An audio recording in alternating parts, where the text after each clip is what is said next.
Shalom, this is Gedalia. Um, there's a crack on my phone that goes right through the lens of the camera on the front camera, so it gives a little haze right here. So, anyways, so that's a nice truck. This is my video on the homework pertaining to benefits from following Leviticus chapter 11, 18, and 19. I did a previous video, but read those chapters out of Deuteronomy. So,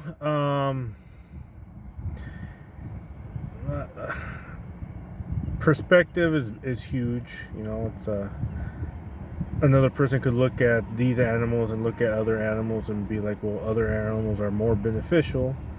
But regardless, there is when you look at the totality of all the animal kingdom, then yeah, there definitely, you can't deny there is a benefit from Leviticus 11. So it says that we are supposed to, out of the land animals, out of the herds and cattle and all that stuff, like we're just supposed to eat the ones with the cloven hoof and the ones that chew the cud. So chewing the cud refers to having more than one section of their stomach where they can hold food that they've previously chewed, and it can be regurgitated and re-chewed again and filtered a lot better than animals who would just have one stomach, you know, like a pig, whatever, any other animal that just has one stomach, out of the ones, you know, the four-footed, whatever. So there's that benefit of having a higher quality of meat with less toxins, more nutrients. Obviously, if an animal is able to absorb more out of a food filter, and so obviously it's gonna absorb more nutrients out of the grass, out of whatever herbs that it eats, and that's a benefit right there. And the cloven hoof, I really don't know, but I guess I would say cloven hoof are primarily animals that eat grass, that herbivores. So obviously more nutrition based meats from these animals, and abstaining from animals that have only one stomach, especially like the swine. It's really beneficial because there's these animals, their digestive system don't really filter out as well toxins or anything that's unhealthy from what they eat. So it's going to be in the meat. Well, it's a better, healthier diet. And also the land animals, the skins and fins, scales and fins. Like primarily, usually scales fish are fish who live on cold waters, and usually cold waters are moving water, so these are usually not bottom feeders. Fish with scales primarily are not bottom feeders. They are not garbage. They're not at the bottom getting whatever falls down there and dies, or whatever, carcass or whatever, the garbage. Those are fish with scales. Primarily do not live in that type of environment.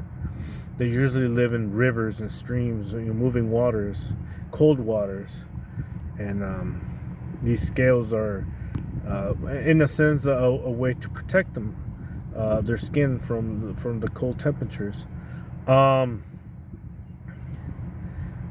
The fins, I don't know. Just, well, obviously, I don't know.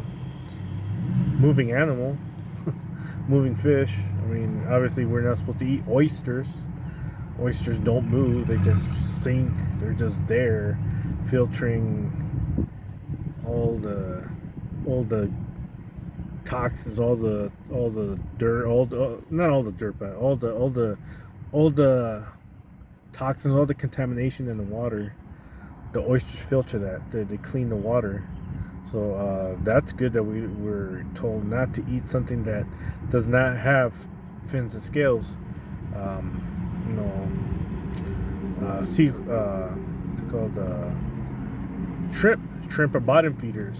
They are basically the pigs of the sea. They eat garbage disposals. You know, we don't eat those, which is good. They don't qualify because they do not have scales and fins. And you know, there's like catfish. Catfish are bottom feeders. They do not have scales. They have fins, but they don't have scales. Yeah, they primarily live in, you know, in areas where there's not a lot of moving water. They usually you know, eat off of whatever's at the bottom.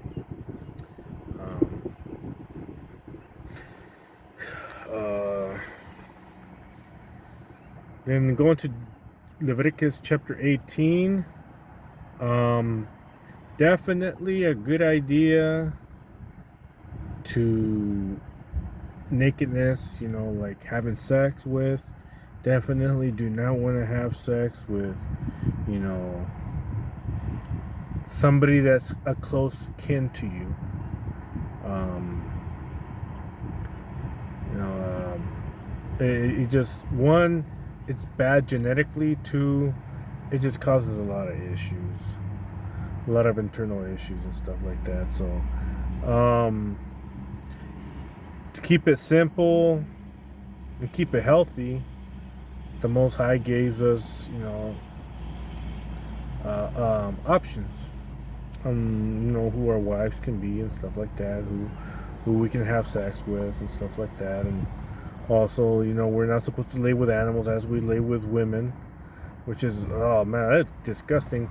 And actually, some people claim that that is the way gonorrhea made it to humanity. Somebody, I mean, my guess would be Europe. Somebody from Europe had to have sex with a dog because gonorrhea is a natural sex occurring disease that gets transmitted from dog to dog when they have sex. The only way to get gonorrhea on a human is if a human had sex with a dog, and eventually that human had sex with other humans, and it started a whole, you know, motion of gonorrhea, you know, being something that's in humans, stuff like that. So that's definitely a benefit. Keep it, you know, keep it simple. You know, stay within your species. And Deuteronomy 19, you know, it's you know, we're doing righteous judgment, not outweighing the scales, having no respect as a persons. I'm not gonna look at, you know, like an officer different than a soldier.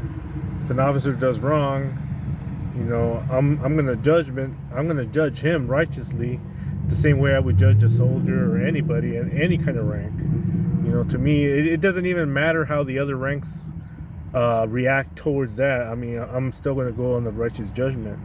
I'm not gonna let a rank determine whether I'm gonna go easy on the person. On my mind, you know, whether I'm still gonna have respect for that person as somebody who keeps the commandments or not. So yeah, shalom, I gotta go.